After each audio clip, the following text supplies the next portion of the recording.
E3 2017 didn't exactly make my jaw drop this year with new announcements and unveilings, but I have a feeling that's quite possibly more to do with me getting older than anything else. Microsoft's Xbox One X, which sounds more like a sort of early noughties leaked gamer tag than a console, it kind of fell a bit flat for me, and I'll go into why that was in a future video. But there were a few games that got my heart racing, that really got me excited. Some old, some new, some I already knew of, and some that I was finding out about for the very first time. So, with that in mind, here are 5 highlights of mine, 5 personal highlights from the E3 2017 presses. Let's go! When it comes to first-person shooters, perhaps only Irrational have come close to delivering the richness in detail with which 4A construct their game worlds. The Metro series stands as one of the very best FPS experiences you can get, and so much of that is down to the phenomenal world building and the moody atmosphere of these games. Exodus looks like it'll be another fine entry in the series and proved to have one of the few trailers that genuinely made my hairs stand on end. And I realised that I already look like a guy who is constantly sticking appendages into electrical sockets, but this game really got me going. Boasting an expansive, non-linear open world, it'll be really interesting to see if Exodus can maintain the sense of uneasy, skin-prickling tension for which the series has become renowned. Part of the reason it's been so effective is down to the somewhat linear nature of previous games. 4A have crafted rather precise roller coasters of horror and action. Will the effect be dulled through expansion? I think not. There's a chance to explore beyond Metro with this game, and the trailer certainly looks as though 4A are taking the opportunity with every hand available. I am so excited for this game.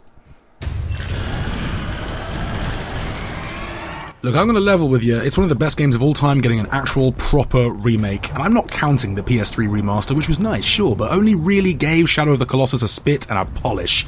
This looks like it'll be a redone game with brand new assets taking full advantage of the PS4's power to deliver a stunning representation of one of the most breathtakingly beautiful games ever made. No, it's not hyperbole. I have rarely been moved by any slice of art in any medium as I was by this game. I wept like a baby. We interrupt this broadcast with breaking news. Man, Beyond Two Souls is pretty crap. But I like the ideas behind it, even if most of your choices kind of counted for very little and the gameplay was, well, there wasn't any. Heavy Rain, to be fair, was a much better fit for David Cage's style of adventuring because a whodunit setup matched perfectly with what was, in essence, a 3D point-and-click adventure. The multiple perspectives really helped shape our expectations to great effect. But what will Detroit Become Human be? Now, the trailer made it very clear that a branching narrative where choices do have real consequences is at the heart of the game. We saw the narrative map. The whole AI revolution, androids versus humans angle is right up my street, and I've been excited for this project ever since Kara first aired. But can Quantic Dream truly deliver a setup where your actions and decisions have really meaningful effects? I can't wait to find out.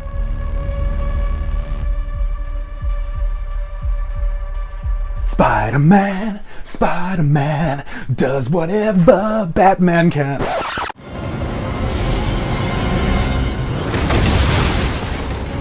Hey, big guy. Insomniac brought the house down with this fantastic preview of their upcoming PS4 exclusive Spidey title, and it looks incredible. I'm already getting nostalgic fuzzy feelings about web-slinging my way around NYC like I used to in Spider-Man 2 way back in the day. In many ways though, this looked an awful lot like Rocksteady's Arkham titles, but with wrist jets replacing grappling hooks and so on. That's not a bad thing though.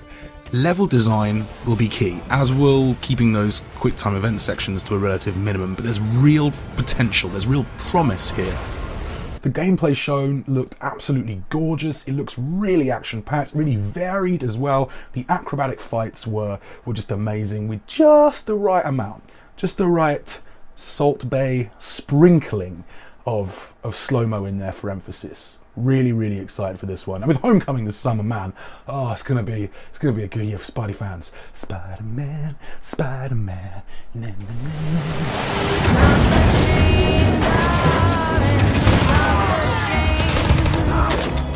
Arguably the only good thing from Bethesda's show this year, sorry guys, Wolfenstein 2, The New Colossus is looking abso-fucking-lutely bonkers in the best possible way. BJ is back, he's having twins, the Nazis have occupied America, and there are new and brutal ways to screw up their plans with as many explosions and gory takedowns as possible. Yes! If Duke Nukem ever turned up in The Man in the High Castle, I imagine it'll look a lot like this.